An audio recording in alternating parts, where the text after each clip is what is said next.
Nigeria and St. Lucia ready to establish cooperation in shared areas of interest for mutual prosperity. Together, we can leverage our respective strengths to attract investments, create jobs. The People's Democratic Party, PDP, resolves all internal differences, holds 100th NEC meeting as one united family.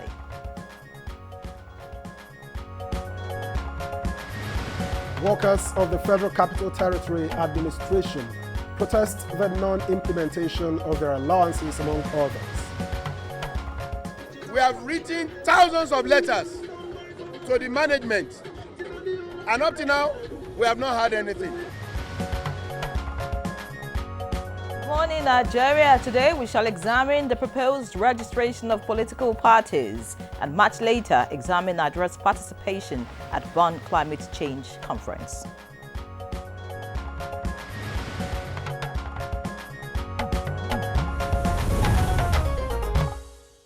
All right, so the registration of political parties in Nigeria is about to get clearer and sharper. And that is thanks to the new guidelines, talking about statutory requirements for registration of new political parties. Indeed, registration of political parties is one of the main functions of the Independent National Electoral Commission. Political associations are constitutionally prohibited from functioning as political parties, unless they are registered with INEC as political parties. Yeah, Ray, the political associations prior to these guidelines relied on the 1999 constitutional provisions as amended without clear understanding of the administrative requirements of INEC in registration of political parties. Absolutely, Victor. And this will serve as a reference document for the assessment and enforcement of compliance with the Constitution and Electoral Act provisions and ensuring neutral and level playing field for political players. And while at it, the Independent National Electoral Commission has confirmed receiving letters of intent from 110 associations seeking registration as political parties. Now, Chairman of INEC, Professor Mahmoud Yakubu, said the requests are being processed in line with the relevant laws and the Commission regulations and guidelines. 110, quite a number. Are you sure the Jumai political party, according to Chukwudi, isn't part of it? Maybe we should also think of one, you know. Anyways, INEC has also made public the full list of the 110 associations, detailing their proposed names, acronyms, addresses, as well as the names of their chairman and secretaries. Well, that's our topic this morning. Welcome to Good Morning Nigeria. I'm Yen Ray John. And I am Victor Azu. Thank you so very much for joining us on this Tuesday morning edition. We are reaching you live from Abuja on the network service of the NTA. And shortly we will join Frama who is looking radiant this morning for highlights of the morning news. And much later, it will be Chukwudi's turn for newspaper review. Frama, good morning to you. Good morning, Victor. Good morning, Yeri. Good morning, Nigerians. Here is the morning news. Nigeria and St. Lucia have expressed readiness to establish corporations in shared areas of interest for mutual prosperity. President Bola Tinubu confirmed Nigeria's readiness to formalize the relations with St. Lucia as a point of contact to member nations of the Organization of Eastern Caribbean States. Together, we can leverage our respective strengths to attract investments, create jobs, and foster joint ventures that benefit both our peoples. In driving innovation and transformation of President Tinubu's administration in Nigeria's tertiary education, Senate sought the input of stakeholders as it gives legal backing to the institutions established. The institutions covering the health, education, science and technology are expected to redefine the nation's future in meeting the needs of the 21st century. Or expanding infrastructure. They are about empowering minds, igniting innovation, and nurturing national unity. In 2 years, we have established more than 150 polytechnic universities and federal colleges of education in this very hollow chamber.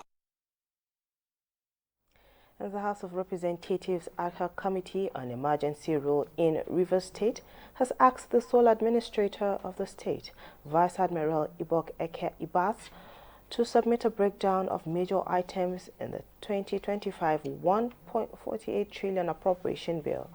At a budget defense session where the Vice Admiral Ibas was represented, the lawmakers requested the Rivers sole administrator to submit the medium-term expenditure framework that should precede the budget.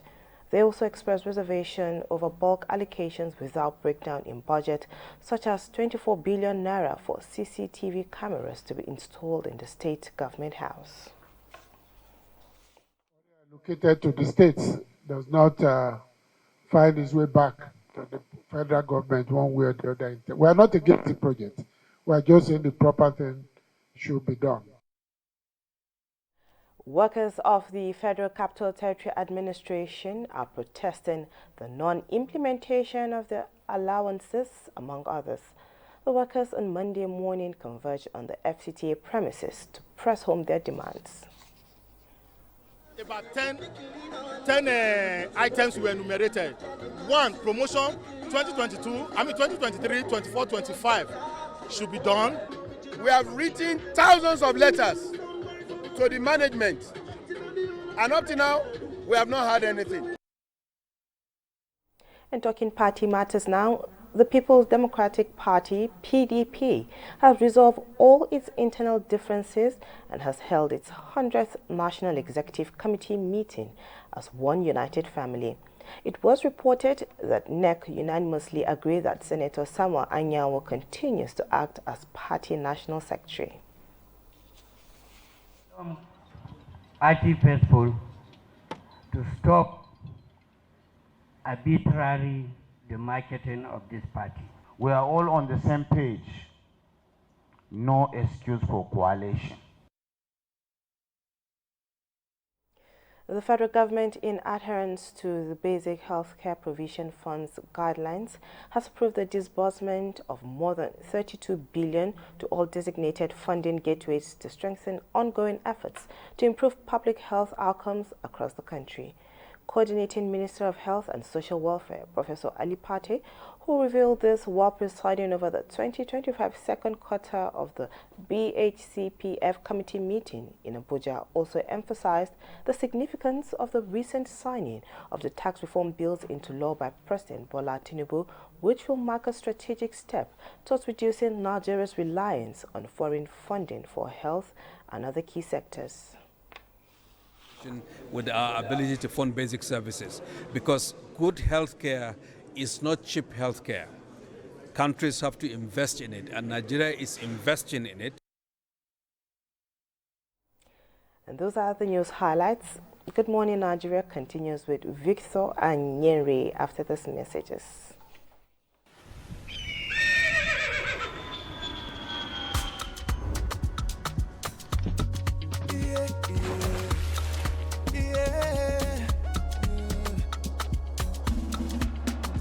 From the Atlantic across the savannah to the Sahara, we rise, a land of the free, we know they tire. We dream great, our spirit is undying. Resilient, rooted like palm tree, we sway in colors, with undoubted back. We make solutions, we ignite passion, yeah.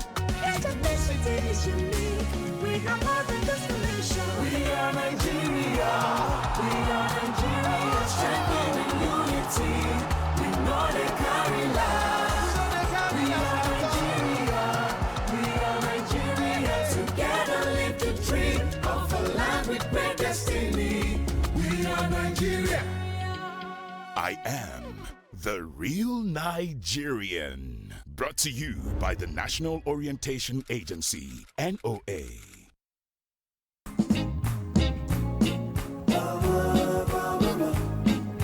Mama, you just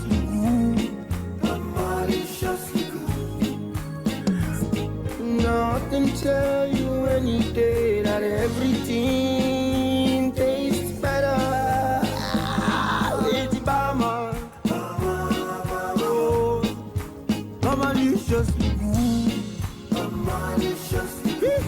Maliciously good. Hey Nigeria, ready to breathe cleaner air and save money? Let's talk about gas. Drive with CNG, the smart, cost-effective choice. Fill up for less and travel further. Save money, save the planet. Switch to LPG for cooking. It's cleaner, healthier, and better for environment. Say goodbye to smoke and eye problems. Do you know Nigeria is a gas nation ranked 9th globally with over 209 trillion cubic feet of gas reserve? Gas isn't just for cooking and driving. It powers industries too. Cleaner, cheaper, and more efficient. And the best part, conversion centers are popping up everywhere. It's never been easier to switch to gas. Join the cleaner energy revolution. Choose LPG for cooking and CNG for your vehicles. Clean energy for brighter future. This message is brought to you by the Office of the Honorable Minister of State for Petroleum Resources, Gas, supported by the Nigeria Midstream and Downstream Petroleum Regulatory Authority, NMDPRA. The Nigeria Coat of Arms is the official seal that represents the authority of the Federal Republic of Nigeria, hung on the wall behind the seat of the principal officer of the government, supported by the portrait of the serving President of the Federal Republic of Nigeria. It has 7 features. The black shield stands for Good Earth of Nigeria. The silver wavy band stands for the confluence of rivers Niger and Benue. The 2 white horses stands for dignity. The yellow flora is a common wildflower throughout Nigeria. The red eagle stands for strength. The wreath is in our national colors of green, white, green. The motto, unity and faith, peace and progress, is written on a beautiful yellow ribbon, and it's a maxim for all Nigerians. Be a real Nigerian.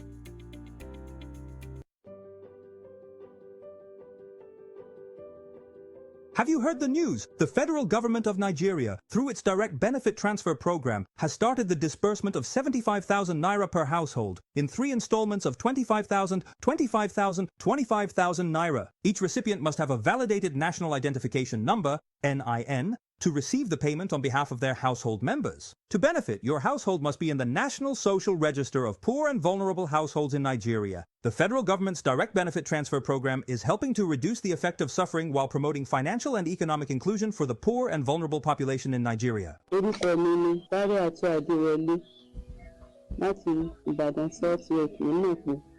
fún wa ní 75,000. NIN mi àti káàdì láti lọ gbà. Nígbà tí mo sì gbà, mo fi ṣe nǹkan tó dáa, mo ra oògùn nínú rẹ̀. Mo ra oúnjẹ tí màá jẹ nínú rẹ̀. Mo sì wọkọ̀ mi náà ń bẹ. A sì fi yòókù ṣe ọ̀rọ̀ ajé pé ká tó máa rí tó dá.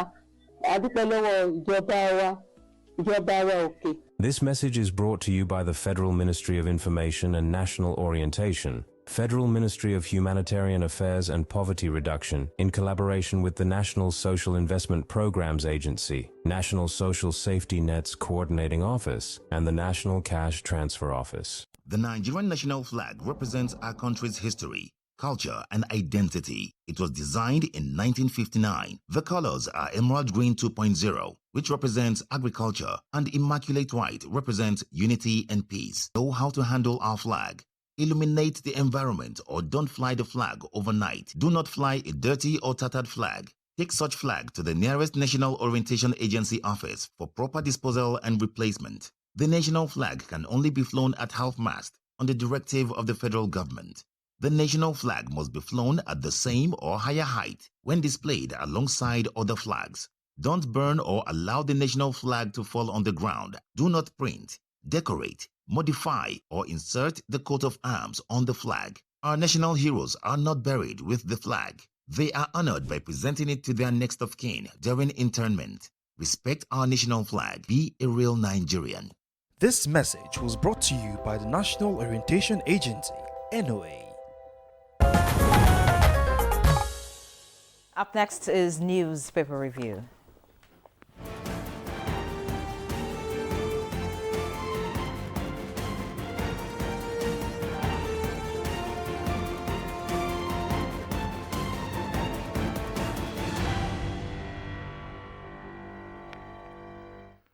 right, thank you for staying with us. Chukwudi Okolie Ubaja is already tickling me here, and Who it is shows his tickling set. you don't want to review the newspapers? Chukwudi, good Yeah, to see you. you are fantastically fabulous. Thank You make me happy. And I make you sad. I should. It can be morning to you. I'll Morning. I'll do better in making you sad. You will never repent. Good to see you. It's not in your character. All right, so let's look at what the papers have this morning. The lead story on the leadership this morning is on politics, and the kicker is political analysts to PDP leaders. Fix now or allow crisis sink your party before 2027. The rider's neck reinstates Ayan was national secretary. Analysts blame indiscipline, battle for resources for party's unending crisis. Party leaders condemn police siege at party headquarters. All of that on page 8 of the leadership. Above that, also a political story. NEC is the kicker. APC picks new national chairman, July 24. All right, looking beside beside the lead story this morning, we have Tinubu Lord's Wike's transformational leadership. That's on page 17. Below that, protesters touch NDLA office, vandalize Monarch's Palace in Kwara. You want to find out why? Page 27 will guide you. Below that, Senator Natasha Rained gets bail. Page 27 has all of that. IDP's corpse exhumed, burnt to ashes in Taraba. That's on page 18. Not interesting at all, but of course you want to see what's going on. Above the masthead, we have 2027 coalition woos ex-President Jonathan. The Badaru leads federal government's delegation to Saudi Arabia as Dantata's burial holds today. That's on page 14. And finally, just below the masthead of the leadership this morning, we have NCAA grounds Rano Air after engine failure. Details on page 8. Victor. All right, thank you, Henry. And I have Daily Trust, which leads with this heavy political story, how PDP governors BOT resolved impasse. Anyanwu reinstated as secretary, NEC to hold July 23. That story is on pages 4 and 5. And just above that headline, below the nameplate, Torji's ally, Dambokolo, 6 bandit commanders, 182 foot soldiers killed. It's on page 31. And Dantata's burial holds today in Saudi Arabia is on page 8.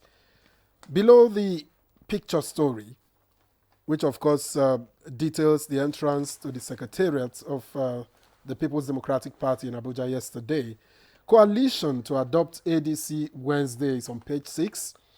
And finally, the triple at the bottom, the trio at the bottom, FCT workers begin protests over welfare is on page 20. Wike slashes Uni Abuja land from 11,000 to 4,000 hectares is on page 7. And I am ready for single-term presidency. Obi is on page 13. Chooks, the ball. Thank you, Victor. Now the bit ERA didn't want to mention is quite alarming, because it's about a man's corpse being exhumed to be burnt to ashes. So there was need to punish the dead body. Life had gone out of it. Not on request. It's I don't know what we're becoming in this country. You want to think that these are not people with a human heart. Well, drugs are running riot, among our young people. So you continue to see strange things. There's a story here that is not too good as well. It's mourning, but let's just quickly say that they're talking about one dying in Kano Well incident. These editors have to be careful. What is one dies? One die. It's okay. PDP. Area was giving them a piece of advice there. Fix now, allow crisis, sink your party before 2027. Let me say that we are practicing multi-party democracy. And as journalists, we want a situation where we have the more the merrier, because competition matters to us a lot.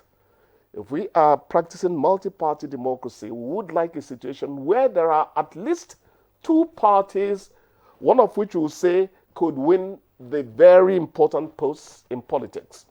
It helps us choose. Let my sympathy for PDP stop at that stage, because I consider, my opinion please, that some of his injuries are self-inflicted. You know, why did it take so long for them to say, oh, let us do what the court says about Anyanwu and all that? You have to learn to put your house in order. People out there are not going to help you blow your own trumpet. You have to become the bugle man for yourself. And you know, how's Lai Mohammed doing? I don't get to hear from him anymore. One of the things APC accused PDP of was 16 years of misrule. After some time, the thing got sour on the lips of APC and they dropped it, you know. Now they have to prove to APC that no, 16 years of misrule is politicking. We are still there to the benefit of the people so that we can have a robust exercise of choosing, you know. That's my take on it. We wish them luck, but my people go say, they're not the meet first way start journey yesterday, you know. In case of waka full leg full ground but no waka. We wish the PDP well. We really do. Then there's this bit you mentioned concerning the cordon closing in on Turji Bello. His lieutenant has been taken down there. You say hooray to our security forces. Because the thing about this thing about banditry and insurgency is the fact that it is asymmetrical. It is not meet me at the front on the front lines. I meet you there. Make we see who big past the other one. The element of ambush does not help the regular forces and all that. So when you get to hear that some taking down has happened against the enemy, you want to say, oh, thank God that we are recording some success. But at the end of the day, if you ask me, we want them to repent. I don't want anyone to be killed. The death penalty is hardly being carried out these days by many governments in the world. It's not about killing people. Let them repent. Let them come to us so that we all join to build Nigeria, you know, to the heights. You want to zero in on the FCT, which has quite a number of stories. FCT workers begin protest over welfare, and then Wike slashes Uni Abuja land from 11,000 to 4,000 hectares. Is it enough for them? Not forgetting the ongoing strike. My people are trying to establish a university for a very important man. Let me not mention the man so I don't get asked to pay for promo. There is a required acreage for you to establish a university. There is space that NUC says you must have. So if they already have up to that space, the rest, Nigeria. His argument is that they took most of this land without documentation. That what he is asking to be left for them is what documents can show was allocated to them. That's a different matter entirely. That's his argument. If they took it through the back door, the minister may have a point. If they took it through the back door. But for me, whatever he does, let him remember that NUC insists on a particular amount of space for you to establish it's statutory. You could ask them to regularize. Exactly. You know? That's another way out. That's another way out. The minister has pointed out, you know, the irregularity in the acquisition of the land. It's now time for the university to go up to the, you know, to the minister or whoever is in charge and defend why they want, you know, the land and all of that. Exactly. It is a procedural matter. I hope somebody does not begin to think about going to court. Many things, 3/4 of the problems in the world can actually be settled amicably. Exactly. It is that huge ego that keeps them drowning humanity. Humility is a big asset. It's just the problem between me and you that may go to court soon. Anyways, you know, talking about the FCT, we just hope that, you know, all this protest comes to an end. Because, I mean, we get to see that so many projects are being commissioned, and it will not be fair to see that the individuals who work in the FCT are not properly taken care of. The issue of welfare of workers, teachers being on strike. I mean, that is the bit. For 3 months or so. That is the bit I want to touch on quickly. I don't know whether I'm terribly a fan of Wiki. You know, sometimes I say, hey, there should be more decorum in the way this man addresses issues. But I call Wiki the roadmaster. So I don't know where they. Wiki is a performer, you know. But going to where I really want to go to, it's unlike him not to see to the welfare of people. If that is the case, you hear about school teachers, you hear about the resident doctors and all that, and I say, no, it's on weekish. What really is the problem? You know? Let them look into it. Very because important. whether you like it or not, that man is a performer in many aspects of life.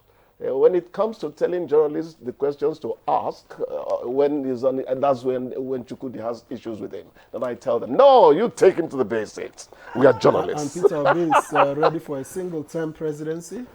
That's negotiation in life. If it works out for them, fine. That's in obedience to, I guess, in obedience to the North-South. You know, Chukudi will always scripted zoning. You know, Chukudi will always out with it. I was one of those who at a point said, as part of reconciliation, telling people that the civil war has ended, Nigeria should have managed today to have had a president from the Southeast. Not from the point of politicking, because it's survival of the fittest, as nation building. So I am happy that somebody in the Southeast, not held by anybody, is coming into reckoning. Please, this is not bias. This is about how I think concerning the well-being of this country. So whatever they can discuss, if he ever makes it, good luck to him. Talking about the well-being of this country, you know, the security issue is taking a different dimension. And it's important that government and, you know, those who should look at it, you know, do the needful. The report from Kwara is not nice. Yes. That youths, you know, started protesting, you know, the insecurity in the particular community. I think Lafiagi, that's the headquarters of Edu local government area of Kwara State. Yes. The people are claiming that every week people get kidnapped. You know, people have been robbed, killed, and all of that in the community. So they went ahead to protest yesterday. They burnt down the, or rather vandalized the monarch's palace. You know, how does that solve the issue? How does it solve it? Now, it doesn't solve the issue, but it's just drawing attention that the security issue should be handled, so it doesn't, you know, lead to other things that, you know, may cause more harm. So what's the part of the NDLEA in it? I see that the office of the NDLEA was also burnt. Yeah, they just wanted to. The office of the NDLEA was burnt, huh? Okay, maybe some people join the whatever and they have a grouse with the but let me say this quickly. You know, it's good for us to express anger from time to time, but if you want security to really improve in this country, it needs maximum cooperation between the security forces and the people themselves. That's the ultimate solution. If you sit in your house, you wouldn't even put a security bulb on your building, and you want the IGP and his men to do all the magic. It's not going to work that way. All right. See something, say something will help us a lot. So let us express anger in a righteous manner. We too are part of it. All right. I hate to see you go, but you have to leave. You are lying. So liar! I hope you have a good day. Have a wonderful day, my dear. You too, sir. Good Morning Nigeria continues after this break. Please stay with us.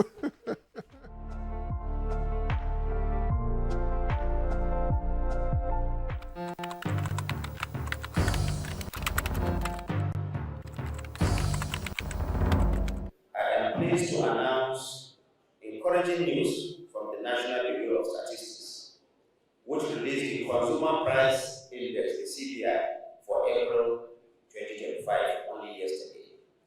According to the report, the headline inflation rate for April stood at 23.71%, this represents a decrease of 0.52% from the 24.23% recorded in March 2025. Similarly, month-on-month inflation dropped by a notable 2.04% from 3.90% in March to 1.86% in April. This, of course, did not just happen by chance. The President is focused and is determined, and his determination and his interventions are clearly paying off. The benefits of reform, though gradual, are real and measurable.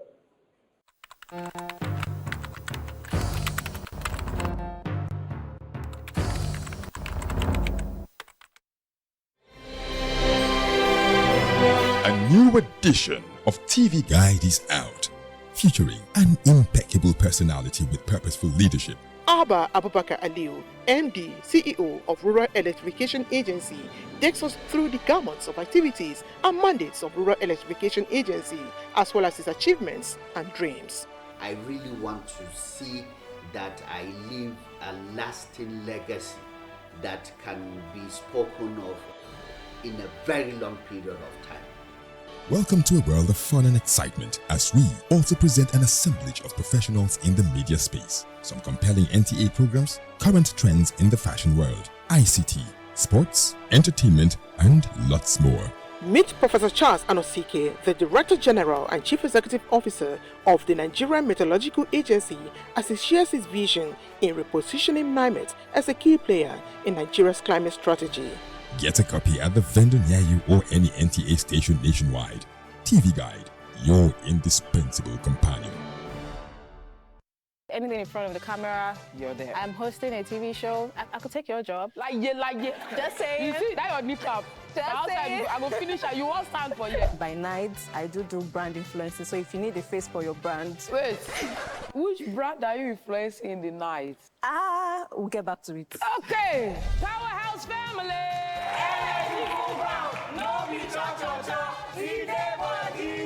Just Friends Family.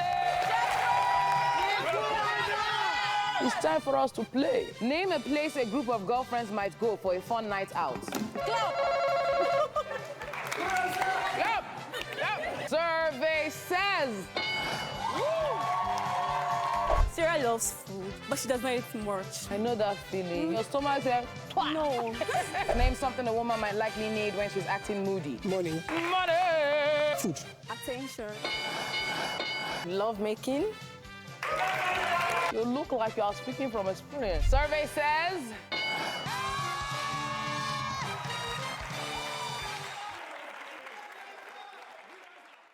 At NTA Television College Jos, you will dive into exhilarating hands that will fuel your passion in education and propel your career to new heights. We don't just teach, we craft the next generation of media leaders. Explore our diverse offering, understanding the personnel matters and issues in the public service, basic development communication, financial reporting under IPSAS, and interpretation of public sector accounting standard IPSAS, audit, internal check and control management, video camera maintenance, new technologies, optics, fiber, IP technologies, automation, storage management, and wireless technology. Challenges and opportunities in the secretarial profession in the digital age. Digital marketing, basic drama, online reporting, understanding the provisions of the revised public service, audio engineering operations and maintenance, camera operations, and intermediate drama. Mark your calendar. The second quarter of 2025 is your launch pad. This is your moment to seize the future. Announcer Management.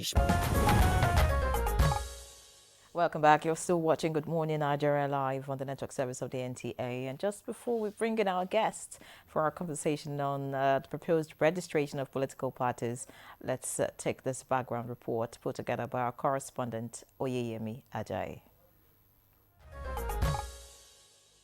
Political parties are crucial for the functioning of modern democracies.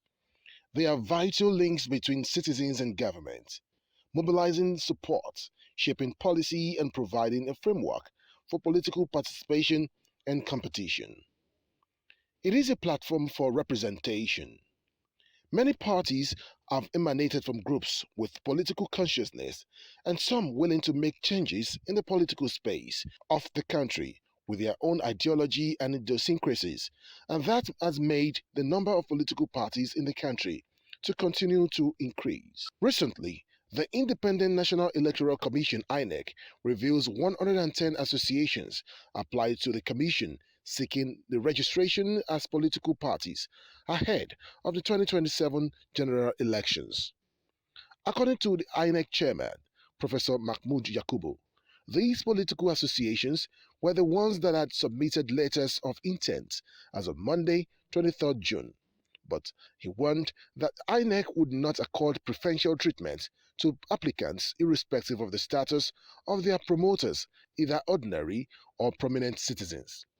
He, however, confirmed that the electoral umpire was diligently processing them in accordance with the electoral laws and guidelines while addressing concerns about impartiality. The INEC chairman emphasized the Commission's commitment to fairness as he dismissed allegations that INEC was compromising its independence, recalling similar unfounded accusations made in 2013. Now, this development has brought reactions, with many asking how many political parties does a country really need to prove its political strength, and how well does INEC regulate these parties? If eventually registered, how many political parties will Nigeria boast of? Questions our guests will be answering shortly. Right, indeed, questions that the guests will be responding to, and indeed they are ready to respond. Let's begin by introducing here in the studio Professor Sheriff Gali Ibrahim. He's former head of Department, Political Science and International Relations at the University of Abuja, Director, International Center at the same university, and head of Contemporary China-Africa Research in Nigeria. Always a pleasure to welcome you to Good Morning Nigeria. Thank you for having me. Good morning, Nigeria. All right, let me also welcome here in the studio Victoria Etamesi, Director of Voter Education and Publicity Department at the Independent National Electoral Commission. We thank you very much for coming. Thank you very much. Good morning. And also with us right here in the studio for the conversation is G.D. Ojo, a public affairs analyst. Always a pleasure to have you. Many thanks for joining us, sir. My pleasure, Leon. Good morning, Nigeria. All right, let's begin with INEC. What are the gaps in the old guidelines that necessitated, the new ones as it is? What gaps did the new, do the new guidelines seek to plug? The new guidelines, if I would call it that, it came into effect in 2022, so it's 4 years old. So it's really not. 3 years. Yeah, okay. So it's 3 years old. So it's not that new. terrible, yeah, so to speak. But it came into effect to address issues that that affected the effective functionality of the commission with regard to managing political parties. So if you go back to 2023 or thereabout, we had so many political parties. 91 political parties contested the 2019 election. The commission tried to reduce the number because then we saw that it was really cumbersome. The ballot papers were more like a booklet, and it also affected the ability of the electorate to manage their selection and choice. So that again impacted on voided votes because inadvertently a voter would probably thumbprint on the wrong because of the myriad of logos and the rest. So the commission thought that with due consultation that there was need to have quality rather than quantity. And many of these political parties we have seen, and it has been established, they are basically special purpose vehicles.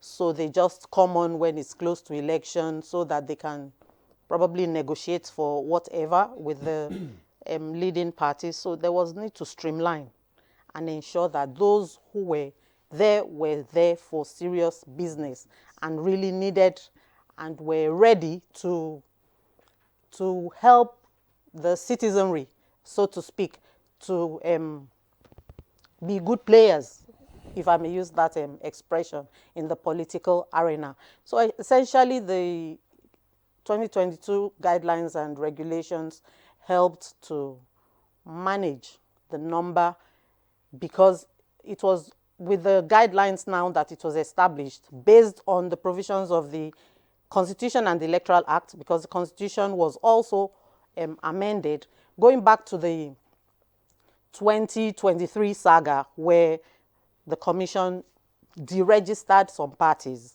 Some of them went to court, and they said that the Electoral Act was inferior to the Constitution, and so we needed to abide by what the Constitution said, because the Constitution did not specifically state that we had to deregister them, because it protected their fundamental human rights anyway. And so in 2018, there was an alteration to the Constitution to support what the Electoral Act provided. And that was when, after the provisions established or stated in the Constitution, which listed the conditions for deregistration, it was based on that. And performance came into effect, which meant that a political party needed to have, needed to perform. We needed to see that you're able to win an election, no matter how small. And so that was infused into the Constitution. And now the guidelines and regulations clearly listed out what the Constitution and the Electoral Act provided, in line with what a political party must have or achieve before it can sustain itself. Have you used these guidelines to register for any party registration process at all? Yes. Yes. When and how often do you register political parties periodically, or when you have requests? It's based on request and if you meet the requirements. For instance, in 2019, after the 2019 general elections, yes, after the 2019 general elections, where about 75 political parties were offloaded. Recall, we had 91 political parties that participated in the 2019 election. And so with that provision of the Constitution, which listed 3 items that if you're in breach of the requirements or the stipulations of the Constitution, if you're not able to win a percentage for the presidential election, for instance, you must win 25% of the votes in a state. If it's for a governorship election, you must win 25% of the votes in a local government. And then for the National Assembly, you should win a seat. And then for the chairmanship election, you should win the votes. You should win a ward for the chairmanship election. So those were the stipulations or the provisions that guided the Commission in shedding political parties that had no representation at all on the list of election victories. All right, Director, listening to you, and of course, from the experience of INEC, what played out in 1999 when you had so many political parties, and then, of course, the 2019. 2019, rather. 2019, when you had so many political parties, and the deregistration that followed after that. Yeah. These guidelines now for registration of political parties, do you think is stiff enough, to build out political, rather, associations, just so that we do not get so many registered and then deregistered eventually? Yeah, again, like I said, the provisions in the guidelines and regulations, I think would help us weed out. You saw or you heard from the intro where the Honorable Chairman mentioned that 110 political associations have submitted letters of intent to the Commission. So there are layers of activities that need, or processes that need to be run through in order for us. You think those processes are stiff enough? That's my I question. think so. Really? I think so. I think so. Okay, let's get to GDOJ now. This trend of seeing associations wanting to be registered as political parties, 110, that's a huge number. In your own view, what do you think it's leading to the surge in wanting to, in associations wanting to become political parties, and what does it portend for our political climate? Thank you, Leah. Good morning, Nigerians. I think it's a very good omen. Yeah, people are showing interest in political activities, and it's deepening our democracy. And what Director said, excuse me, was quite in order. I followed through. I've worked with political parties for since 2003, and I've seen their trajectory. See, why many people may express concern, oh, we have too many political parties. Do you know how many political parties India has? Do you know how many political parties exist in US? Is it because people just talk of Republican and Democratic Party, you think there are only two? There are over 100 political parties in US. I was in US in 2010 to observe their midterm election. And India's political party is over, is it not close to 1,000 or thereabout? But you see, one of the pillars of democracy is political party. In fact, if you take a military system and you take a civil rule, the difference, because the military build rules, if it's brick and mortar, they can do that. But what one pillar, one showpiece of a country running a democracy is must have a political party. While there are systems where there is only one party, like in China, or two party, there are most democracies have multiple party system. Now, let me give you one instance. It's just that in Nigeria, we are too impatient with party management, party development, and party institution. Islamic Brotherhood, Prof, you will know, in Egypt, that Mohamed Morsi won his presidential election, I think 2011, 2010 or thereabout, was in existence for over 80 years before it won that election. 80 years. Islamic Brotherhood had been in existence in Egypt. Thank you. Muslim Brotherhood. Muslim Brotherhood, yeah, thank you. Over 80 years before it won. But in Nigeria, we are just too impatient. Oh, this, I'm all for, you see, what we need, what my own concern is not the number of parties we have. My own concern is perhaps there is a condition that should be precedent about how you get on the ballot. And you know, Professor Charles Soludo, when he was governor of Central Bank, did something about bank consolidation. Remember, where banks are now graded, they are now in phases. There are banks that are state-based, there are regional-based, there are national-based, based on how much resources you have. There are national players, there are regional players in the banking industry today. And that is what we should encourage. Parties should exist. If you want to exist in just a local government to contest election, chairmanship and councillorship, let there be. If you want a regional party, you know we have all of this in the First Republic. But the military coup of 1966 changed all the dynamics. We now centralized everything.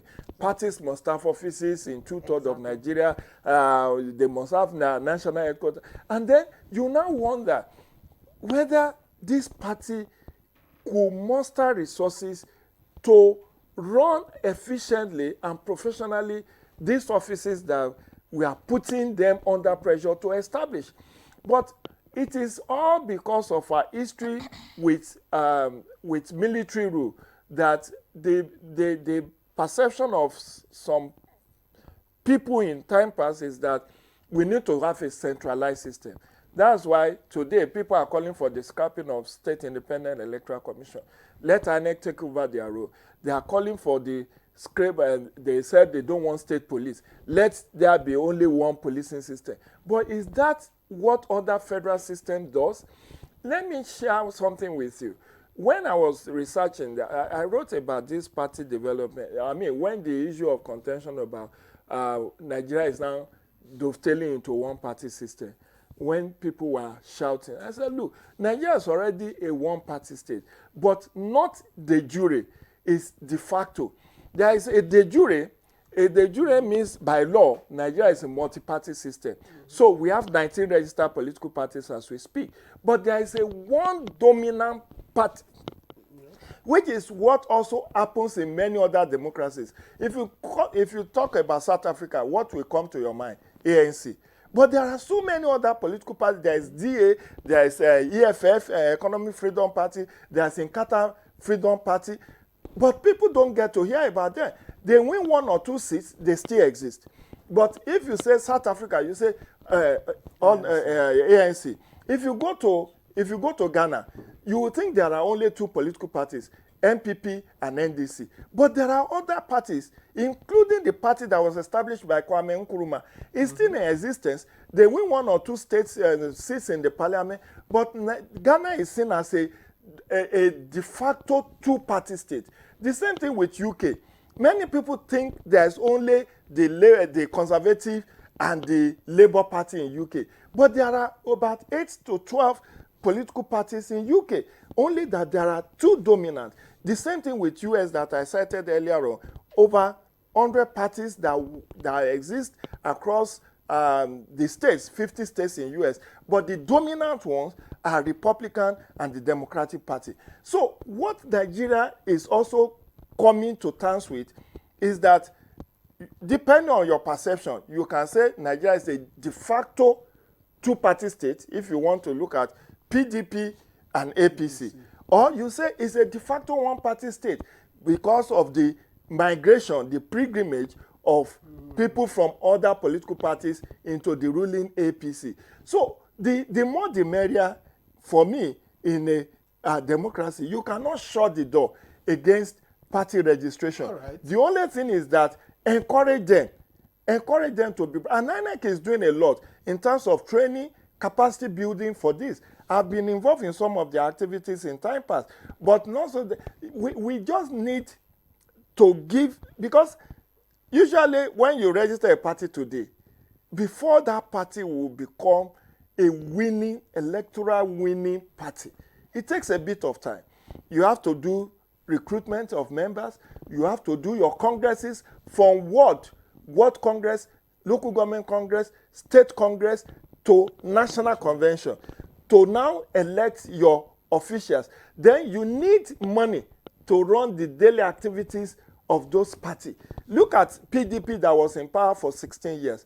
Where is the national secretariat of PDP? It's still in a rented apartment. Their party secretariat is still under construction. The one that they meant to have by themselves. Right, Jide, thank you very much. Professor Gali, Jide Ojo has mentioned copiously, examples in other climes. And I'm asking, what lessons can Nigeria truly learn from other democracies in regulating political parties? And that's without, regulating political party formation without stifling political expression. Thank you so much. I agree with my brother Jide. There are some certain considerations, that need to be made. Looking back, into the historical abyss of Nigeria, because you learn sometimes by experience. Our Constitution, as well as the Electoral Act, I believe that the two are actually embracing. Why? Because they serve as platforms that provide that particular political freedom for Nigerians to register, assemble into political bandwagoning, as well as political organizations, in order to provide greater membership and followership to establish a government. But one thing we must put into cognizance is that the benefit, significance of the number of these particular political parties, what do they bring to Nigeria? The director initially said it actually frustrates INEC, even by producing the ballot papers. This is one, as well as confusing the electorate. Some will actually look at some of the emblems, confusing or misleading. Which one should I actually be? Well, choose. Previously, my people, whenever they go to the polling unit, they will ask them, vote for my Masara. My Masara, that is that one that carries corn, the symbol of corn, that emblem, you understand? So, if there are two things that resemble that it creates confusion, to the electorate. And this is one. Then secondly, we should also look at the motive behind this particular registration, as well as the people carrying out this particular registration. Political party is supposed to provide political orientation. Those forming those political parties, have they received a greater political orientation before they venture into politicking? This is one. Secondly, political party should provide political socialization. Those wishing to establish these new parties, are they politically socialized? Then three, political parties should provide interest articulation. Concurrent political parties in Nigeria, do they invite interest articulation? That is from the electorate, from Nigerians. Number four, political parties should provide interest aggregation, meaning you aggregate the interest of the electorate, culminating into national policy that will benefit the general masses of the entity. So the major motive is political organizations in Nigeria, which is our country, they assemble themselves as business ventures. We want to establish a government for the benefit of what will emanate from that particular office, not for the national benefit, not for the general benefit of the masses. History has shown that. The political parties, which have failed to provide since independence, my brother, we're still battling on good roads, how to get securitized, how to get more vibrant schools, how we should improve our image on the world stage. So many things attached. But that notwithstanding, we should better the political environment and the political system. I hold the belief that having so many political parties, is not the ideal situation in our polity. Why? Because it brings about wastage. Wastage in terms of financing these particular political parties. It even brings about frustration on the side of the electorate. You go, trying to choose which party is that.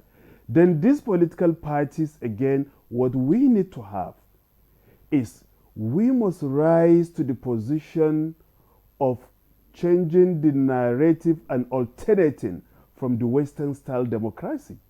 Because we must not have so many political parties. We must not be like the United States or United Kingdom. After all, we are trying to distance ourselves from the variables of colonialism and perpetual domination. So to be a free people is when we begin to strategize, synergize, as well as bring up new patterns of governance and administration, especially in Africa. We must not continue to be followers. We have thinkers, we have wise men, we have scholars, we have able men and women who can think twice as well as initiate political projects that will actually be beneficial for Nigeria and Africa. We must not continue to be followers. So what I mean here is that we should recruit party members on the basis of meritocracy, but political parties recruit all sorts of human beings, all sorts of people as members of political party. What allows for membership of political parties, political recruitment in our country is how much dollar, how much naira do you have in your pocket? How are you able to finance political campaigns? How are you able to galvanize political support? But not what you are going to produce, which is dividend of that particular democracy as well as what political parties should actually provide to the people. So what we are after is, we go for meritocracy. My brother made mention of China. Even China is not a one-party state. There are political organizations and political associations. What China does is that it shifted its alliances from the Western-style democracy. What they do is political association and political harmonization against political competition and rivalry. So even though in the Western-style democracy, we are being told that there has to be what? There has to be opposition. We agree there has to be opposition. But those opposition parties should not engage in disharmony, a kind of acrimonious rivalry and competition, which may lead into lynching, violence, and post-electoral violence. But what we should have is political cooperation among political parties. Many thanks, Professor Ibrahim, for your thoughts. I would like our viewers to know that they can participate in this conversation. You can send in your questions, your comments, or suggestions, and the number is on your screen. You can send either SMS or WhatsApp messages. Please do not call. All right, I'd like to get back to the director from INEC now. Listening to Jide Ojo and Professor Ibrahim speak, they seem to, or rather, Professor Ibrahim thinks that, well, we do not need too many political parties, but Jide Ojo thinks that, well, it's good for our democracy. There's so many challenges which have been highlighted already.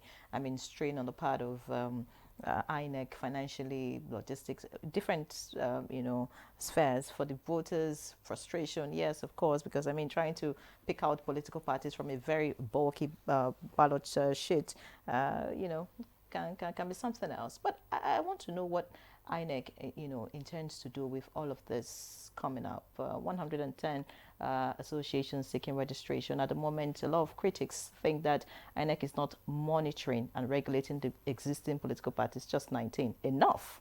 Now, if majority of these political parties get registered, does INEC have the capacity to do its job as far as, monitoring and regulating political parties, or maybe doing it better than it is at the moment? I think INEC has the capacity to. It's one of its core functions to regulate and monitor political parties. It does have the capacity. But the issue is, was there any due diligence by these political associations before they submitted their letters of intent? If you go through that list, a lot of them are found wanting. The minimum requirement is that you must have a name, you must have a logo or a symbol, you must have an acronym, you must have an address, and there should be a pro tem secretary and chairman.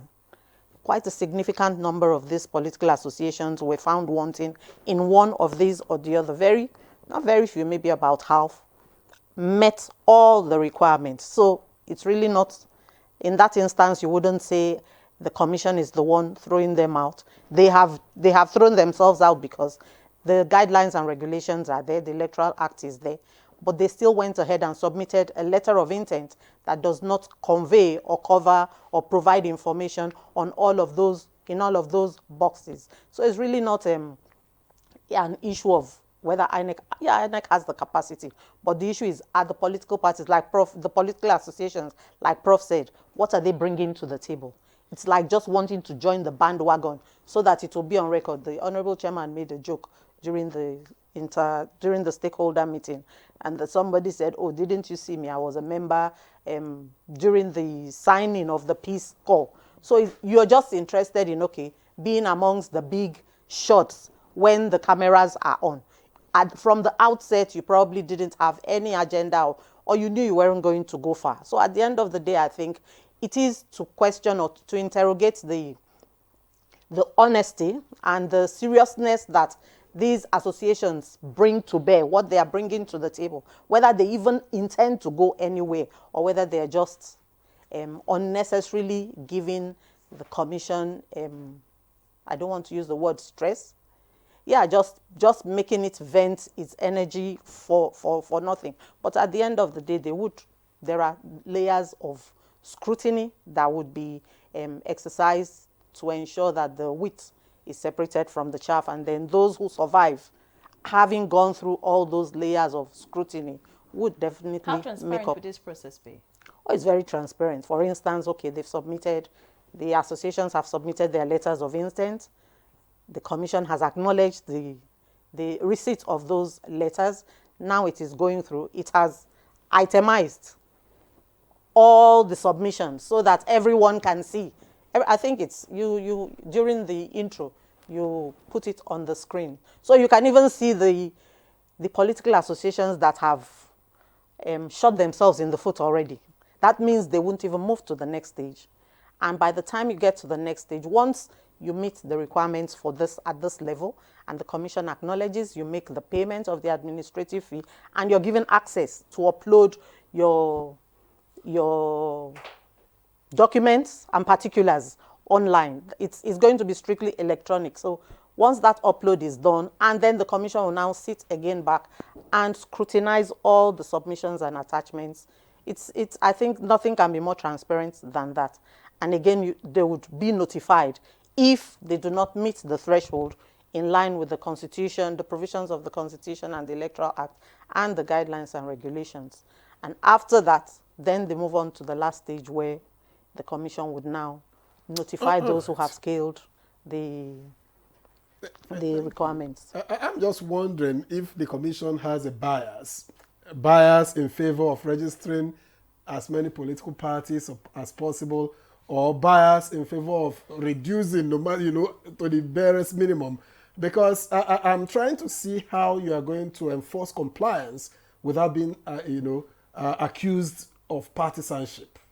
The law does not allow us to stop anybody, any association from being registered. Like I said, provided they did their due diligence. If they meet all the requirements, it doesn't matter what the commission feels. The commission will and must register them.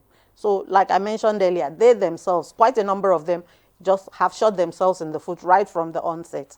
So if they do their due diligence, they come to the table with something and they stand for something, then the commission will have no choice but to register them. All right. Jideojo, you seem to support this association, so I think I need to look closely. Maybe your name is on one of them. It's not. I didn't see. Okay, you can confirm that. Yeah, okay, that's good. Anyways, it's my right, even if I did. Anyways, but looking at all of this playing out, will this really deepen our democracy? Or will it complicate the electoral process? We already have challenges with the few that we have.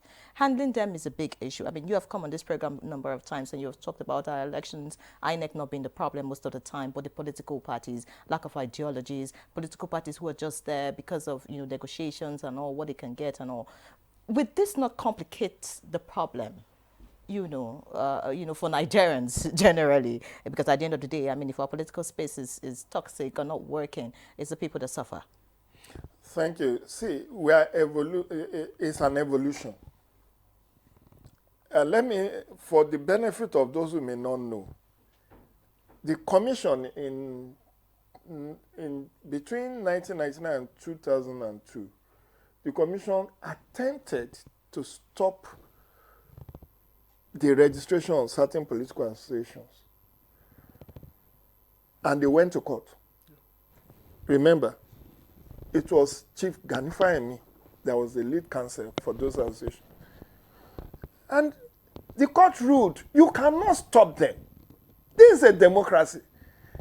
Did you know that we have only three political parties in 1999? But because of that Supreme Court decision, I think in 2002, that was when the number shot up to 30, from 30 to 60, from 60 to 70, is it 74, or that was when it went to 91? Then from 91, it started coming down. Now, the Supreme Court, which is the apex court, said you cannot put a sledgehammer on party registration. Even the Bible says, let the wheat and the chaff grow together. At the appropriate time, they will be separated. The Constitution has been altered in Section 225, subsection A, to say that INEC, you now have the power to deregister. Yeah. What else? So, you see, I don't want us to have this fixation about whether they are special purpose vehicle, they are not special purpose. That is not our business. The business of democracy is the good, the bad, the ugly. You must allow them. You can, who are you to say somebody, you are not looking, this is not Vatican where you are looking for saints. Political association, political party is a sinner's avenue. They say there is a church called All Saints Church. That is the biggest lie. It's not All Saints Church anyway. It's just a name. So you cannot. I'm giving you historical antecedent that the Supreme Court has ruled that you cannot shut the door against political associations seeking registration. And that was why many people took advantage and the floodgate was open. And then there was, I think, Section 75 of 2010 Electoral Act, which now gave INEC the power to deregister. And then when INEC wielded that power, these political parties went to court and said, look, the Electoral Act is inferior to the Constitution. And then the government of the day, government of President Buhari, also now altered the Constitution in 2018 to now put that section 225 subsection 225A, which now empowers the commission to deregister. What I would expect INEC to do is that if it's 200 political associations that are seeking to register and they meet the criteria of the Constitution, the Electoral Act, and the guideline, they have to be registered, irrespective of whether the commission likes or not. Now, the flip side is that post-election, INEC must stand and wield the big stick. You know what this party also hide under? Because the law says you must win, director have spoken to it, certain number of threshold of votes or seat. It's either of the two. You must either win, I think, 25% of vote or at least a councillorship. Because it's not INEC that is conducting local government election. INEC only conducts area council election. So some of this party hide under the fact that, oh, all the CX must have conducted local government election before you can say my party has not won even a councillorship. But the court has also found a way to interpret that in as far as those elections are not within the purview of INEC, INEC is right after the election, after due diligence, audit, investigation, because there is a whole department in INEC that is called Election and Party Monitoring. And you know, the Constitution in the third schedule has empowered INEC to register, monitor activities of political parties, including their finances. It's very elaborate. It's a constitutional provision that the commission cannot shirk on. So it is just for the commission to now, maybe 6 months, 1 year after the general election, to look at those who met that constitutional threshold. Did they win area council, at least one councillorship position in the area council, or they won threshold of that vote that is the basis, or they are in breach, because it also says if you are in breach of the provisions that under which you are registered. For instance, if you provide false documentation or you cook up stuff, that you can be deregistered. So what I will encourage the commission to do is to be alive to its responsibility in that respect, so that we only have serious-minded people. Whether you want to register a special purpose vehicle to negotiate during the party primaries that is coming up in 2027, it's not anybody's business. But if you do your business and you didn't meet, at the end of the day, you didn't meet the criteria to sustain your registration, INEC is the regulator, and I think the chairman calls it regulator and no, it's not umpire. I've heard him use two words, but I will stick with the registrar. God bless you, Vic.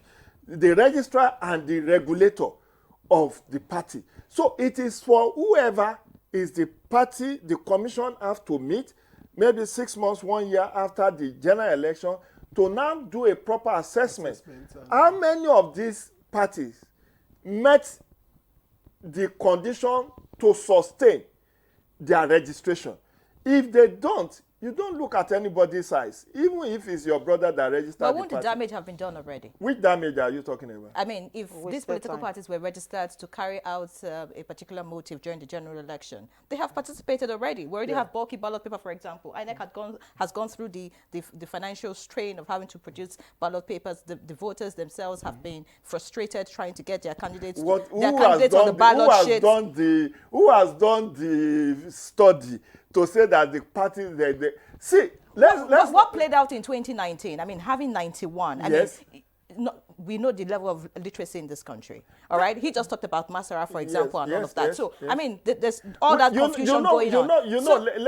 Let me. Sorry. Do you know that is why the commission has even said, if you have logo that is similar to existing party, you will not be registered. But the question is, can you even see the logo in such a bulky ballot sheet? Oh, I mean, so my point is, not my point. My question is, should we do something about the laws? So just so that we can trim the registration and the number of political parties that we have because of all these issues. Yes, I do agree, but I don't want us to be fixated on the problems. Let's look at a country of over 200 million. Does it just need... people have talked about, let's have two-party system. We tried that in 1990 to 1993 with the... two-party, NRC and SDP. But they were decreed into existence. And you know what will happen is that party evolves. Now, people know whether you are serious. It's like a newspaper. If you are a publishing outfit and you are known to be a purveyor of fake news, people will not buy your paper. They will not run their advert in such newspaper. So if you are a party that is unserious, you yourself will be the one to go and look for a party to merge with, because that provision is also there for you, that you can merge. There is a provision for merger, provided it's not more than 1 year to the next election. You can merge with existing parties to have a stronger fit. All right, Judy, thank you very much. We have some messages coming before I get back to Professor Gali. Messages coming in from our viewers. Joshua Cannon, Usman E. Joshua, Cannon JP, says, good morning, Nigeria. Thanks for the good job. Let elections start among political parties to have 3 leading parties for final public general election to help our country to survive, please. Well, that's his opinion. And another says, I am Abbas Abubakar Saad from Jalingo, Taraba State. Introducing another political party, in addition to those we already have, may cause confusion for the majority of the electorate. My question is, are the current political parties not strong enough to solve our problems and promote our priorities as a people? More importantly, are our problems caused by political parties or by individuals?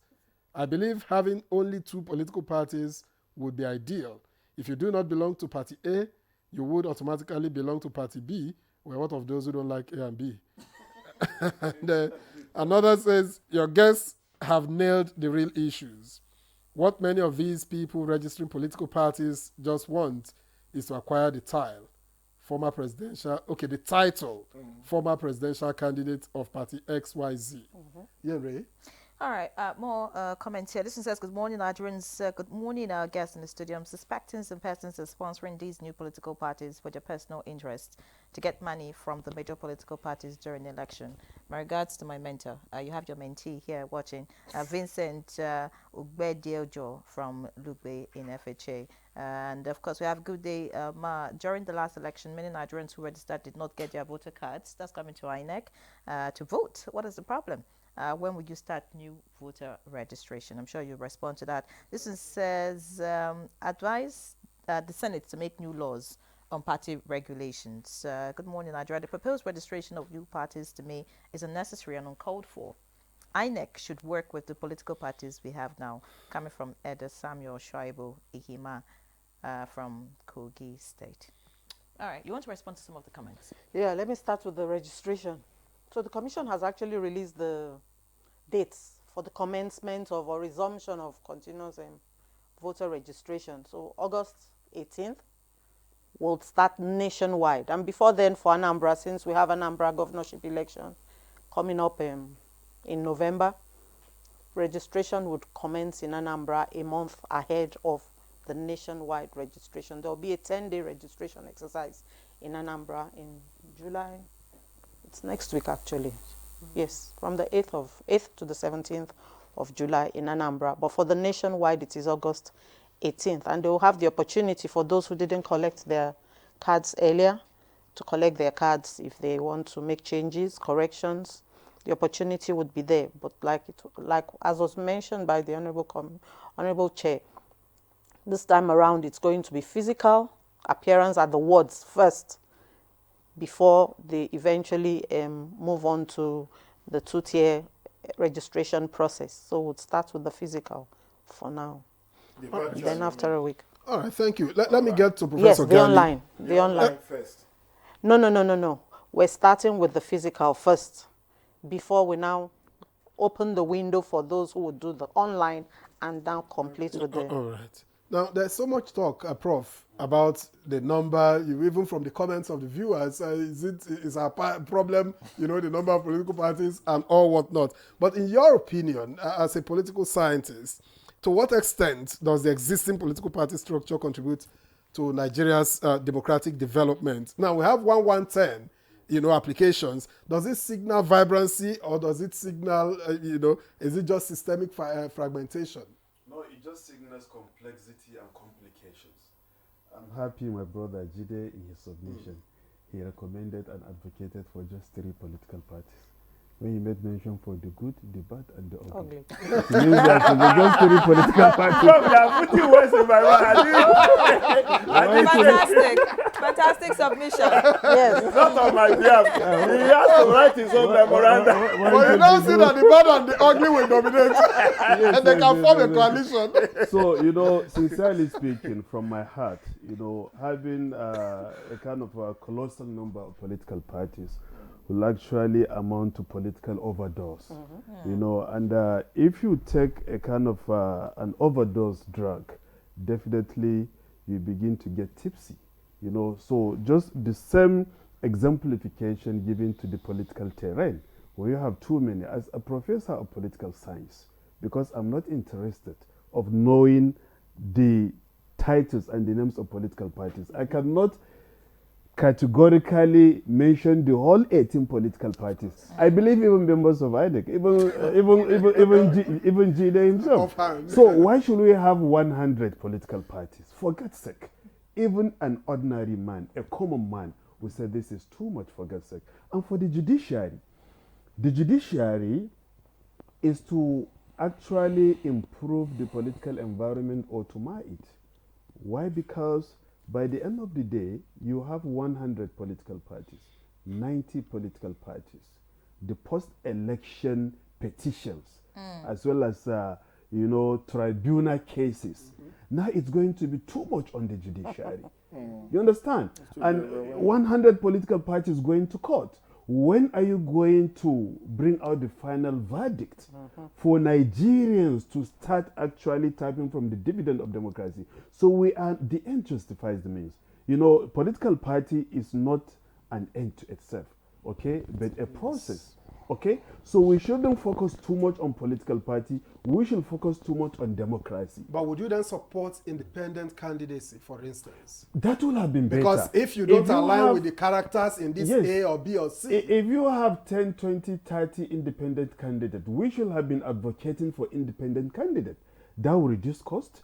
That will provide more freedom. I don't see how it reduces costs. I don't see how it reduces costs, because what would the ballot papers look like? Yes, but at least we're not going to have like a kind of an assembly of people. Everybody, I belong to this political party. The councillors, you have maybe 50, 60 councillors. You have maybe 3, 4, 5, or 50, 90 people, going for gubernatorial elections. You have 90 presidential candidates.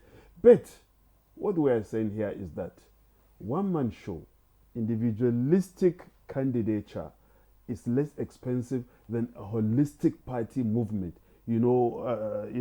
jostling for political power. So in a nutshell, you see, the court should make sure that we have a kind of a harmonious political environment. I believe the judiciary want to be relevant. And that is why in the previous elections, it was argued that now it is the court that determines who wins elections. Because most of gubernatorial elections, presidential elections, councillorship, chairmanship elections all go to court. Finally, you go to, Court of Appeal from the tribunals. Finally, the Supreme Court give judgment. That is why in some of the symposia carried out, it's been advised these courts should be decentralized. Those that will treat gubernatorial cases, election cases.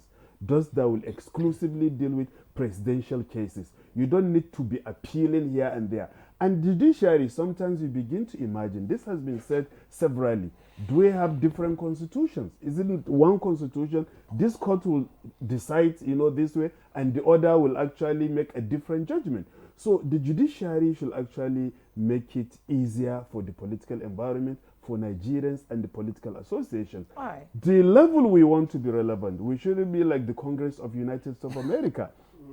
Woodrow Wilson went to the Paris Peace Conference, which resulted in the production of the Versailles Treaty, which ended the First World War. Woodrow Wilson, being the American president, he advocated for the League of Nations, which the international community as well as the allies agreed to accept. But back home, the Congress refused to ratify the League of Nations, meaning United States of America has never been a member of the League. So therefore, why the Congress wanted to be relevant? Meaning, if United States of America should go to war, United States of America will directly go to war without the approval of the Congress. So the judiciary should consider itself relevant in Nigerian politics and try to harmonize the political processes. Because from the previous elections, we are seeing that the court is becoming more powerful in deciding who governs. So if that should be the case, they should assuage the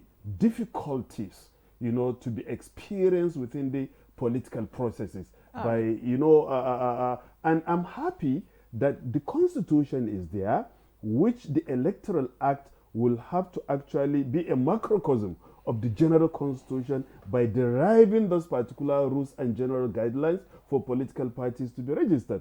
Some said that we have even proxy political parties. We have one major political party that could actually hatch 2, 3, 4, 5, or even 10 political parties. All right, exactly. we've run out of time completely, so that we just take concluding remarks from Sejide in a minute. So thank you so much. My own submission, I'm going back to what Henry asked me earlier, whether we need to reform our laws or to review our laws guiding political operations. I quite agree, and I've made that submission. Let's have a decentralized political system. Not all political parties should contest for the presidential election. Let there be, just like banks, let there be regional. Now, the president has created what? Regional development commissions. Yeah. You get? Let all parties, if you want to be in Zobu party, register in the southeast and then contest election in the 5 southeastern states. If you want to be in Ngbati, register for southwest, to contest election in the 6th state. So we can do that, and I think then at the national level, INEC will not be overwhelmed, and then judiciary, by extension, will also have less to do in terms of post-election dispute resolution. All right, we need to wrap up the conversation. Thank you so much. Director, your final words, and of course, what most Nigerians will want to hear is that INEC will live up to expectation. A situation whereby elections are held and there will be no need to go to the courtroom. Your last words. Yeah. Party registration is serious business. And so those who come seeking registration or seeking to be registered must come with all sense of responsibility and service to citizenry, to the electorate. If you look at that list again, like I said, you'll see that quite a number of them are not ready for business. So the commission is not going to gag any political association, provided they meet all the requirements, they will be registered. So is INEC ready for business come 2027? Very much so. All right. Many thanks for joining us for this conversation. We do sincerely appreciate you. I'd like to thank Victoria Etemesi, Director of Voter Education and Publicity Department, INEC. It was a pleasure to have you. Thank you. And of course, Professor Sharif Gali Ibrahim, Head of Department Political Science and International Relations, University of Abuja. Former Head of Department Political Science and International Relations, University of Abuja. Many thanks for being our guest. We do sincerely appreciate you. And yes, Jide Ojo, Public Affairs Analyst, always a delight to listen to you. Thank you so much for your time. It's my pleasure. All right, so we'll take a break now. Our second conversation is up. You want to stay put for that? Stay with us. The currency unit is the Naira, while the minor unit is the Kobo. They are both in notes and coins. The Naira is more than just a medium of exchange. It bears the images of our heroes. So, stop abusing the Naira. It is a criminal offense to spray the Naira at events. Stop stepping on the Naira. It's not your enemy. Do not squeeze, ruffle, or write on the Naira. Handling the Naira with dirty or oily hands can deface the Naira. Love the Naira as you love yourself. Be a real Nigerian. Do not abuse the Naira.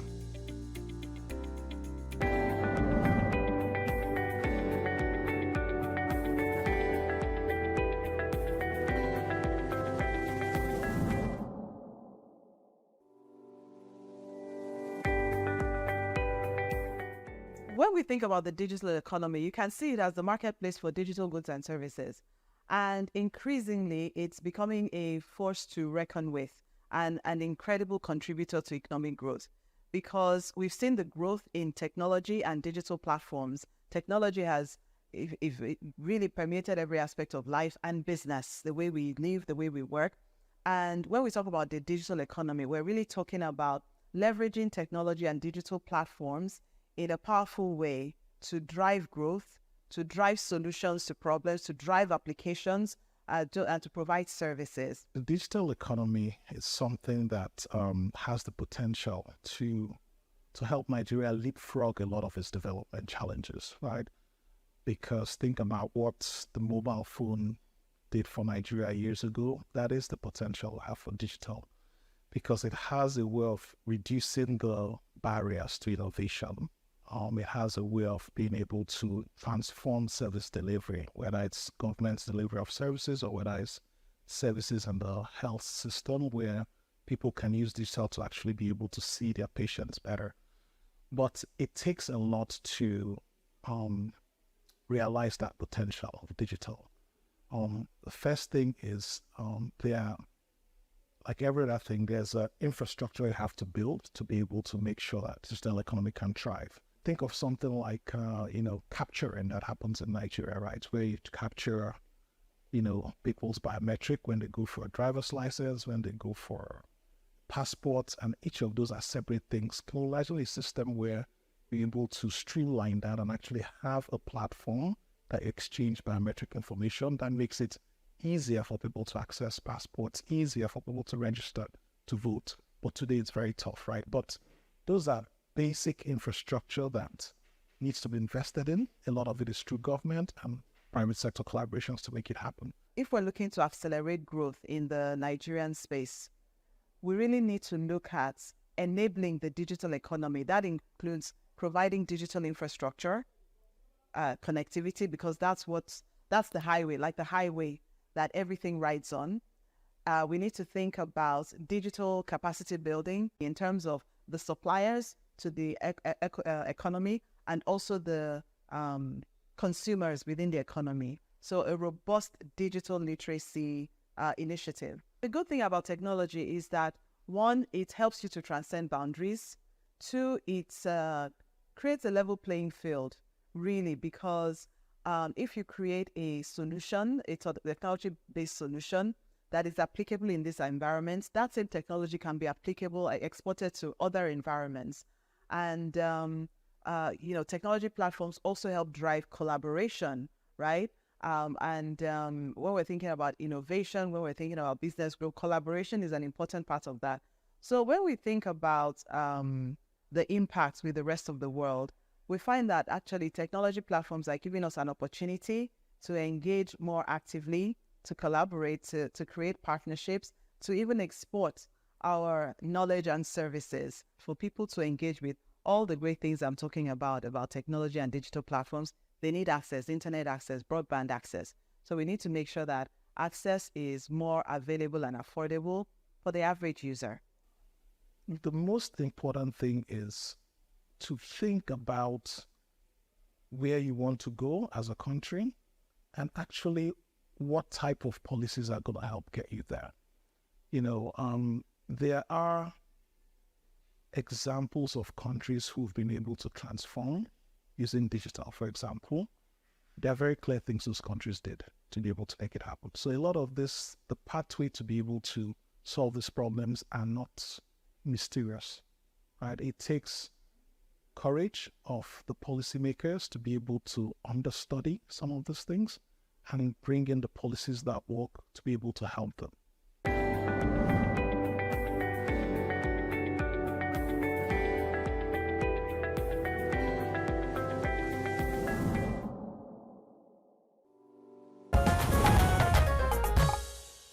All right, welcome back. Parties at Bonn climate talks continued with negotiations, although the absence of the U.S. had been expected to cast a heavy shadow, on the progress, which has remained limited. Finance emerged as the key sticking point at the end of the day. And globally, the rerouting of climate finances to other priorities and declining official development assistance are undermining international cooperation and weakening multilateralism. Meanwhile, the climate emergency continues to transcend political, cultural, geographical, economic, and social boundaries. Now, joining us here in the studio for the conversation on Nigeria's participation at the Bonn Climate Change Conference is Dr. Nkiruka Chidiamadwekwe, who is Director General, National Center for Climate Change. A pleasure to welcome you again to Good Morning Nigeria. Thank you for having me here this morning. Now, what were the key priorities, for the country heading into the Bonn conference, and how much are you able to negotiate those priorities? Thank you again for having me. For the country, finance remains a priority, a very key priority, especially coming out from the Baku of the new collective quantified goals, where partners had shared that they were going to give $300 billion. And in the Bonn negotiations, the like-minded developing countries brought up adding Article 9.1, which states clearly that Article 9.1 of the Paris Agreement, which states clearly that developed countries will provide finance to developing countries for their mitigation and adaptation. And that is, if you look at it with regards to 9.3 of the agreement that talks about mobilizing finance, is different. And the NCKG was focused on mobilizing finance. And as developing countries, we wanted to have the conversation as to what exactly does it mean for you to provide finance for us? So, of course, at the top of the priority was provision of finance, Article 9.1, and also the just transition, and also what exactly would it be when you're talking about the indicators for global goal for adaptation called the GGA. So for Nigeria, it was first the adaptation, 2, transparency, 3, the aspect of finance, and that was why we supported the LMDC's position. To bring Nigeria to be able to negotiate at the Bonn, one of the things that the Secretariat did, the National Council on Climate Change Secretariat, is that in December, we very early on informed all the ministries, both federal and state ministries, about the Bonn negotiations, just to get them ready. In February, we sent out again another notification just to say, be prepared, And then in March, we also sent out a request asking for nomination from both the federal and state ministries. Let me explain why we did that. We are trying to build Nigeria's climate negotiators' capacity. And for us is that you learn by doing. You have to be in the room to see what this looks like. It's not your normal conference. It is taxing. You're there from 8 a.m. till sometimes 12, going to 12 a.m., so to speak, because parties haven't agreed on a certain text. And so we felt that it was important to build Nigeria's climate negotiating capacity, and we started doing that from COP Baku, COP 29, and then this, for the very first time, we opened up the space to both the states and the federal ministries to bring in their climate negotiators. And we were able to really accredit 122 persons. Unfortunately, not everybody was able to go because of the visa issue, which we even raised at the Bonn. And that was one of the issues we raised with our partners at Bonn, to say, you're not letting the developed countries participate. You're not giving us the visas to be able to participate. So again, just in addition to the agenda items, was being able to build Nigeria's climate negotiating capacity, and we're able to do that. So we had states representative and as many ministries that could be represented were in the rooms, and firsthand they were able to see what the negotiation looks like, and for us that is a starting point. Because when you talk about climate change negotiation, it's not a one-off. It is something that has to be dedicated, and we want to see that grow and build institutional capacity on climate negotiations. That's very important for Nigeria, because what people fail to understand is that climate negotiations is not just the climate change space. This is going to happen with regards to what we're going to see in INC 5, which is the plastic treaty negotiations. If you do not know Nigeria's what you should protect concerning what we should protect for Nigeria, for instance, in just transition, we're hearing texts like phasing out of fossil fuel. As a fossil-dependent country, that is a red line. And it's important that Nigerians know this if you ever are in the plastic treaty. Also in the IMO. So in the IMO space, what we have seen our partners do is where you cannot get us to agree in the climate change space, you bring these same issues with regards to phasing away of fossil fuel in IMO, that is, of course, maritime, and then also the plastic treaty. And so that's why it was very important for us to build the capacity of Nigerian negotiators. And at the very forefront, they now see that this negotiating thing is, one, understanding the text, two, knowing what your priorities are as a country, provision of finance, different from mobilization of finance, two, that as a country, phasing off of fossil fuel, for us, we are going to transit, yes, using natural gas. But we cannot, once you see phasing out of fossil fuel, that is a red line for us as a country. And we can't let that, come into our text. So now, what has happened is that you will see that text going to Belém, and it's important that Nigerians are aware. And of course, again, we're talking about building capacity. I forgot to add that in addition to not just asking people to nominate, asking ministries to nominate, we have the support of GIZ to have a 5 days intensive training for our negotiators. We're still going to have another one again going towards Belém, because it's important for Nigerians to understand what climate negotiation is and how to protect the country's participation. All right, many thanks, DG. Fantastic. You seem to be doing a great job, pushing, the narrative, as far as climate action is concerned in Nigeria. But, those who criticize the bond meetings say it is heavy on talks, but light on action. Climate financing has been a critical issue. For example, in this conference you just attended, the U.S. was missing. What does this say about, developed countries, raising funds, like they have pledged in the past, to deal with some of these issues? To be quite frank, this thing you just said, provision of finance, made us not adopt the agenda for 2 days. We were supposed to have started on the 16th. We finally started properly on the 18th. Because like-minded developing countries, the African group of negotiators, G77 and China, insisted that we must have, and of course Nigeria, insisted that we must have Article 9.1 on the agenda item. We talked about provision of finance. Our partners don't want to have this conversation. They want to talk about mobilization of finance, where you can also say that private sector should come into the conversation. But we are saying that, listen, using Nigeria as a case study, in the global fair of emissions, our contribution is very minuscule, really minuscule, less than, you can say 1%. But we are then burdened to drive our climate action agenda using our own funding. And they give you money and call it concessional funding. Meanwhile, it's given to you in foreign currencies that put pressure on your forex. And when we were at Bonn, we said to them, it has to be important that if you're giving us finance, give it to us in our local currency. We need to be able to develop at our own pace. And it's important for us as developing countries to identify what finance means to us. Now, what we got back from Baku was that you can scream all you want that finance is not being given to you. But you need to have the right infrastructure in place. Let me explain what that means. The Climate Change Act has said that Nigeria has established a climate change fund. We need to operationalize the fund as far as yesterday.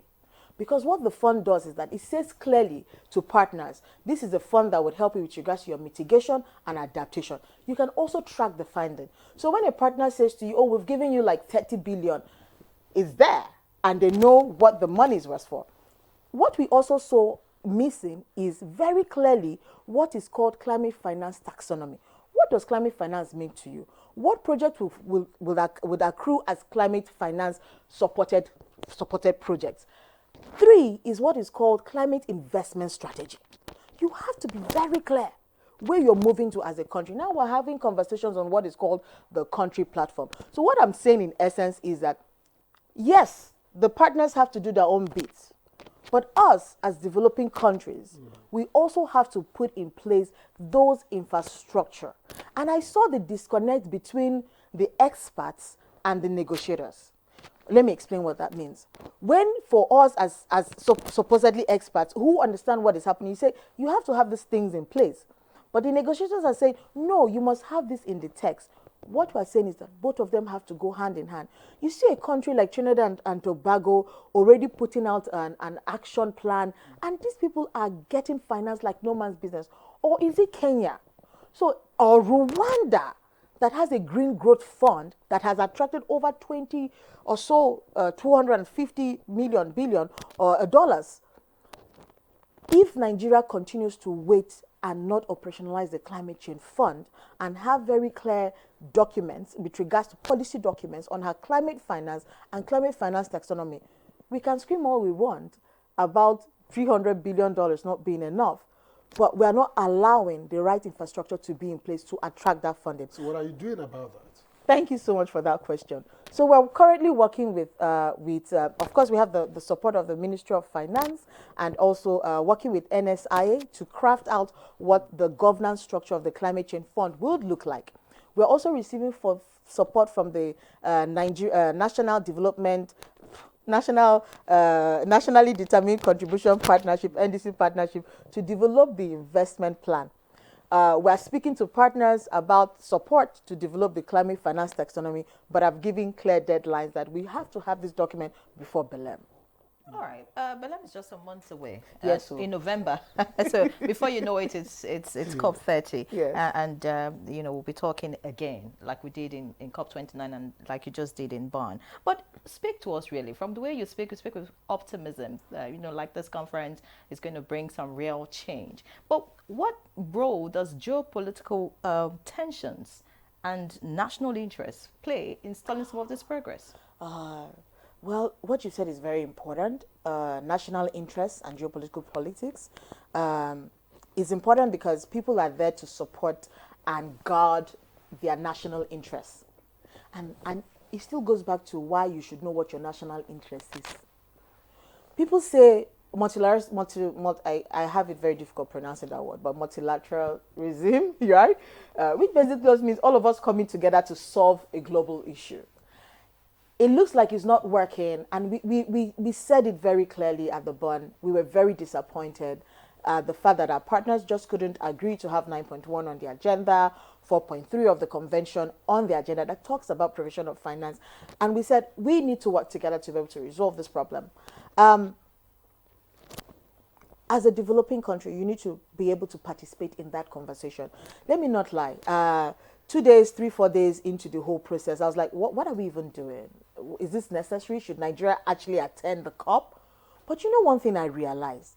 You know how they say you cannot shave a man's head in his absence? If I kid you not, they will shave your head in your absence.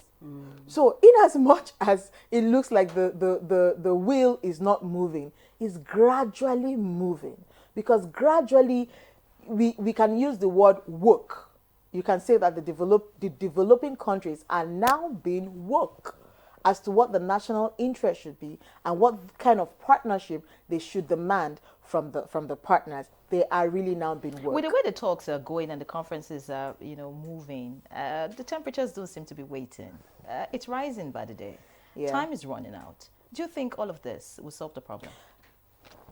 If you look at the global stocktake that was done, it showed that progress is being made, how be it incremental or it may seem at a very slow pace, but things are changing. If you go back to the history of the UNFCCC, how it all came to be, you know that in the 1960s, people were saying that climate change does not exist. People didn't want to understand that our actions, anthropogenic actions, was affecting the environment. And you had the sustainability, the Brundtland conference, which changed a lot of things.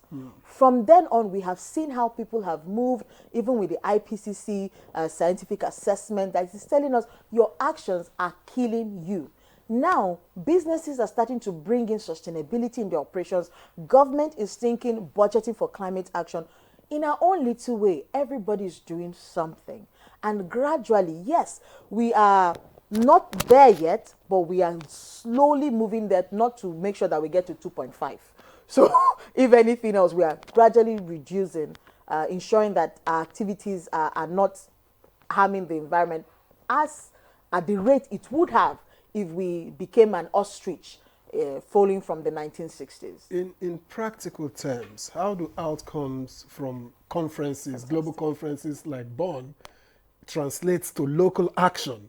For instance, what can Nigerians expect in the days and months ahead on the basis of the outcome of the Bonn conference? Okay, so when you go for such meetings, you're not just going there for just the text. You're also going there to firm up on relationship, have bilaterals, and see what you can bring back to your country.